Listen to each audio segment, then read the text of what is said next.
നമ്മളുടെ രാജ്യത്ത് പ്രവർത്തിക്കുകയും എന്നാൽ നമ്മുടെ രാജ്യത്തെ നിയമങ്ങൾ അനുസരിക്കാതിരിക്കുകയും ചെയ്യുന്ന ഒരു രീതിയായിരുന്നു ഈ അടുത്ത കാലം വരെ സോഷ്യൽ മീഡിയ ഭീമന്മാർക്കുള്ളത്. ഇപ്പോഴിതാ മറ്റൊരു സോഷ്യൽ മീഡിയ ഭീമന് പണികിട്ടിയിരിക്കുന്നു. സോഷ്യൽ മീഡിയയിലെ സൗജന്യ ഓൺലൈൻ വിജ്ഞാനകോശം എന്നൊക്കെ അറിയപ്പെടുന്ന വിക്കിപീഡിയയ്ക്കാണ്. വിക്കിപീഡിയയും ANIയും തമ്മിൽ, വാർത്താ ഏജൻസി ANIയും തമ്മിൽ ഒരു കേസുണ്ടായിരുന്നു. ANI ഒരു നഷ്ടപരിഹാരത്തിന് വിക്കിപീഡിയയ്ക്ക് എതിരെ ഒരു കേസ് നൽകിയിരുന്നു. അത് ദില്ലി ഹൈക്കോടതിയിലായിരുന്നു ആ കേസ് ഉണ്ടായിരുന്നത്. ANIക്കെതിരെ അപകീർത്തികരമായ കാര്യങ്ങൾ ഈ വിക്കിപീഡിയ പ്രസിദ്ധീകരിച്ചു എന്ന് പറഞ്ഞായിരുന്നു കേസ്. ഈ വിക്കിപീഡിയയെ സംബന്ധിച്ച് സൗജന്യ വിജ്ഞാനകോശമാണെങ്കിലും ആർക്കും എപ്പോഴും കയറി ഇത് എഡിറ്റ് ചെയ്യാൻ പറ്റുന്നതാണ്.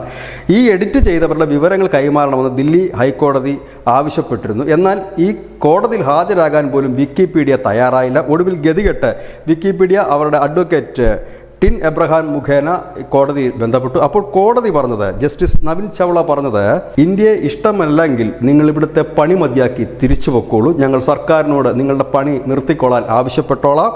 ഞങ്ങൾക്കറിയാം നിങ്ങളുടെ പണി എപ്പോൾ നിർത്തണമെന്നുള്ള കാര്യം. അത് ആ ഒരു അവസരത്തിലേക്ക് എത്തിക്കരുത്. ഒക്ടോബർ 25-ന് വീണ്ടും കേസ് വിളിക്കുമ്പോൾ നിങ്ങൾ എത്തേണ്ടത് നിങ്ങളുടെ അഡ്വക്കേറ്റ് അല്ല, നിങ്ങളുടെ പ്രതിനിധികൾ ആരെങ്കിലും ഒരാൾ ഇവിടെ എത്തിയേ പറ്റൂ എന്ന് വിക്കിപീഡിയയോട് പറഞ്ഞു. ഇത് തന്നെയാണ് ഒരു വലിയ വാർത്ത തന്നെയാണിത്. കാരണം മുൻപ് നമ്മുടെ ഈ വാട്സപ്പ് അടക്കമുള്ളവർ ഇപ്പോഴും നമ്മുടെ ഇന്ത്യൻ സർക്കാരിൻ്റെ നിയമങ്ങൾ അനുസരിക്കാൻ തയ്യാറല്ല എന്ന് അറിയിച്ചിരുന്നു. പക്ഷേ യൂട്യൂബ് അടക്കമുള്ള, ഫേസ്ബുക്ക് അടക്കമുള്ള സോഷ്യൽ മീഡിയകൾ ഇന്ത്യയിലെ നിയമങ്ങൾ ഞങ്ങൾക്ക് ബാധകമാണ് എന്ന് പറഞ്ഞിട്ടുണ്ട്. കാരണം ഇവർക്കെല്ലാം ഇന്ത്യയിൽ നിന്നാണ് ഏറ്റവും കൂടുതൽ വരുമാനം ലഭിക്കുന്നത്, ഏറ്റവും കൂടുതൽ പ്രേക്ഷകരുള്ളതും.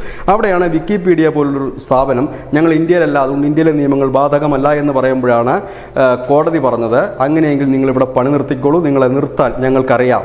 ഞങ്ങൾ സർക്കാരോട് ആവശ്യപ്പെട്ടാൽ അപ്പോൾ തന്നെ നിങ്ങൾ പൂട്ടിക്കെട്ടിപ്പോകും, ഇല്ലെങ്കിൽ നിങ്ങൾ പൂട്ടിക്കെട്ടി സ്വയം പോകേണ്ടി വരും എന്ന് ഒരു മുന്നറിയിപ്പ് നൽകിയിരിക്കുന്നത്. ഏതായാലും സോഷ്യൽ മീഡിയകളെ ഒന്ന് കടിഞ്ഞാണിടുന്നത്, OTT അടക്കമുള്ള പ്ലാറ്റ്ഫോമുകളെ കടിഞ്ഞാണിടുവാനുള്ള ശ്രമം കേന്ദ്ര സർക്കാരിൻ്റെ ഭാഗത്തു നിന്നുണ്ടായിട്ടുണ്ട്. 2019 മുതൽ കൊണ്ടുവന്ന ബില്ല് ആക്റ്റീവാണ്. അത് ഇനി അവതരിപ്പിക്കാനുള്ള ഒരു ടൈം കൂടി നോക്കിയിരിക്കുകയാണ് കേന്ദ്ര സർക്കാർ. News desk news India Malayalam.